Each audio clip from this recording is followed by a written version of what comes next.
71 वर्षीय वृद्ध को 3 साल की सजा। मथुरा गेट थाना क्षेत्र के जवाहर नगर स्थित एक दुकान पर टॉफी लेने गई कक्षा 3 की छात्रा को दुकान के अंदर ले जाकर उसके गुप्तांगों से छेड़छाड़ करने के 71 वर्षीय आरोपी गोविंद प्रसाद पुत्र गुलाबचंद शर्मा निवासी जवाहर नगर को पॉक्सो कोर्ट ने 3 साल की सजा सुनाई। आज भरतपुर न्यायालय ने पॉक्सो संख्या 1 भरतपुर ने एक 70 साल के व्यक्ति को 3 साल की सज़ा सुनाई है। 2020 को 70 साल के वृद्ध व्यक्ति ने एक बच्ची को जो स्कूल से पढ़ के आ रही थी और रास्ते में इनकी दुकान पड़ी जवाहर नगर के अंदर, वहाँ टॉफ़ी खरीदने के लिए वो बच्ची रुकी और उस बच्ची को टॉफ़ी के बहाने अपनी दुकान के अंदर बुलाया। अंदर बुलाने के बाद उसको गोद में बिठाकर उसके साथ गंदी हरकत करने का प्रयास किया, गलत नीयत से उसको टच किया, बैड टच किया उसको। इस पर बच्ची ने टॉफ़ी को फेंक कर वो तुरंत साइकिल लेकर अपने घर पहुंची और घर पर पूरी बात उसने अपनी मम्मी को बताई। मम्मी ने पिताजी को सूचना की, वो भी दुकान करते हैं। वो आए और तुरंत मथुरा गेट थाने पर उसी दिन FIR दर्ज कराई।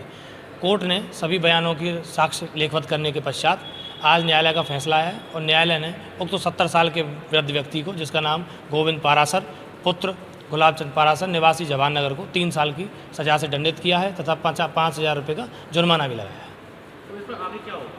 आगे हम भी अपील करेंगे। हम भी अपील इसमें करेंगे कि इसको सज़ा सख्त से सख्त और मिले।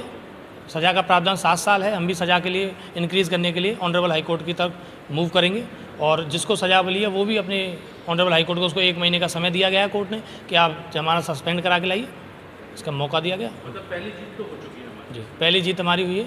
2020 की घटना थी, 12 फरवरी की, बच्ची के साथ इस तरह की गलत हरकत हुई और कोर्ट ने उसको सख्ती से निपटते हुए और उसको सज़ा सुनाई। आरोपी पहले जैसे काम कर चुका है? आरोपी के पूर्व में भी बच्ची ने बताया था कि एक बार और टॉफ़ी जब लेने गई थी वो, तब भी उसने इस तरह की कोई हरकत की थी, किंतु वो फर्स्ट मौका था तो माँ बाप ने उसको इग्नोर किया कि बच्ची की चीज़ें बाहर ना जाके उसको इग्नोर किया। परंतु जब उसने इस चीज़ का फ़ायदा उठाया कि ये बच्ची कोई उसका विरोध नहीं कर रही तो उसने वापस से उस हरकत को बढ़ाया।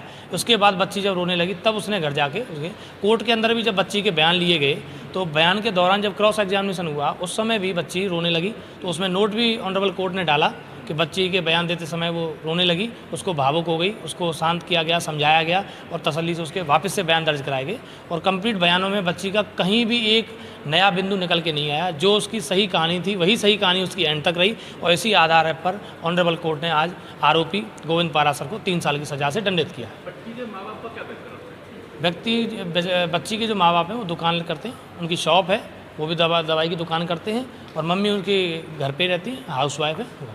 बच्ची तीसरी क्लास में पढ़ती थी स्कूल में।